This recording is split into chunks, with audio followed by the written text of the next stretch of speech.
વાળી ભરતી 2025 અહીં ઓનલાઈન ફોર્મ શરૂ થઈ ગયા છે। અહીં આજની તારીખ લાસ્ટ 30 ઓગસ્ટ 2025 ઓનલાઈન ફોર્મ ભરવાની લાસ્ટ તારીખ 30 ઓગસ્ટ 2025 છે। અહીં કોઈ પણ ડેટ એક્સટેન્શનની હજુ સૂચના આપેલ નથી।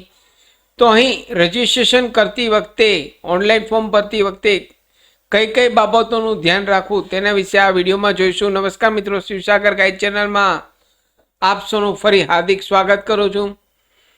ચેનલ પર નવા હો તો મિત્રો અમારી ચેનલને સબસ્ક્રાઈબ કરી લેશો।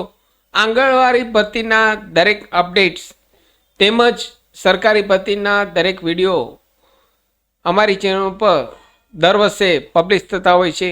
કમ ટુ ધ પોઈન્ટ ફ્રેન્ડ્સ, અહીં આપ સ્ક્રીન પર જુઓ છો આંગણવાડીની વેબસાઇટ ઓપન છે। અહીં ઓનલાઈન રજીસ્ટ્રેશન કરતી વખતે કઈ કઈ બાબતો ધ્યાનમાં રાખવાની, તો અહીં આપણે જોઈએ તો રજીસ્ટ્રેશન જ્યારે કરીએ ત્યારે ઓનલાઈન જિલ્લો અહીં સિલેક્ટ કરવાનો, તાલુકો, શહેર જે લાગુ પડતું હોય, આંગણવાડી જે લાગુ પડતી હોય તે સિલેક્ટ કરવાની। ત્યારબાદ અહીં ઉમેદવારનું નામ અંગ્રેજીમાં, અહીં આપ સ્ક્રીન પર જુઓ છો નામ એટલે ફર્સ્ટ નેમ, આપનું જે નામ હોય તે અહીં બહેનોનું ફોર્મ ભરવાનું છે, લેડીઝનું નામ।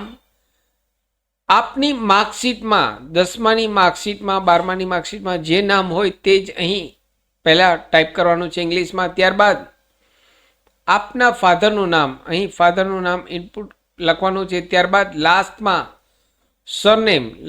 સરનેમ અટક, અહીં ગુજરાતીમાં પણ આપ જોઈ શકો છો સ્ક્રીન પર નામ, પિતા અથવા પતિનું નામ, અને લાસ્ટમાં અટક છે મિત્રો। ઘણા લોકો અહીં અટક પહેલાં લખે છે, તો અહીં અટક લાસ્ટમાં લખવાની છે। સ્ક્રીન ઉપર ચોખ્ખી સૂચના આપે છે, નામ, ફાધર્સ નેમ અને લાસ્ટમાં અટક। તે પ્રમાણે અહીં સિલેક્ટ કરી જાતિ સ્ત્રી અને જગ્યા જે હોય તે સિલેક્ટ કરી કાર્યકર અથવા તેડાગર। ત્યારબાદ મોબાઈલ નંબર અને કેપ્ચા કોડ કરી ઓટીપી દ્વારા રજીસ્ટ્રેશન કરવાનું છે, એટલે કે એપ્લિકેશન નંબર જનરેટ થશે।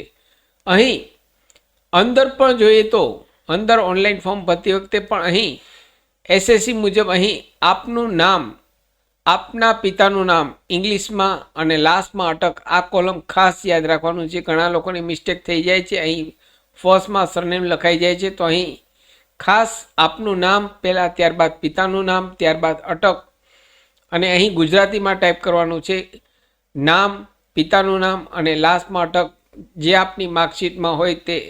અને અહીં મેરિડ હોય તો પરિણીત ઓપ્શન ખાસ સિલેક્ટ કરવાનો છે, કારણ કે સેલ્ફ ડિક્લેરેશન ફોર્મ ભરતી વખતે તેમાં મેરેજ પછીનું નામ લખવાનું છે, એટલે અહીં પરિણીત હોય તો પરિણીત ઓપ્શન સિલેક્ટ કરશો, અનમેરિડ હોય તો અપરિણીત ઓપ્શન સિલેક્ટ કરશો।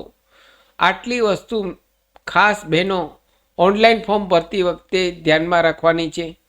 અહીં આજની તારીખ લાસ્ટ 30 ઓગસ્ટ 2025 છે। કંઈ પણ હજુ અપડેટ આવેલ નથી ડેટ એક્સટેન્શનનું। કંઈ પણ નવું અપડેટ આવશે તો હું આપને માટે વિડીયો લઈને આવીશ। તો ચેનલ પર નવા હો તો અમારી ચેનલને સબસ્ક્રાઈબ કરી લેશો। ફરી મળું છું નવા વિડીયોમાં નવા ટોપિક સાથે। ત્યાં સુધી મિત્રો જય હિન્દ, જય ભારત।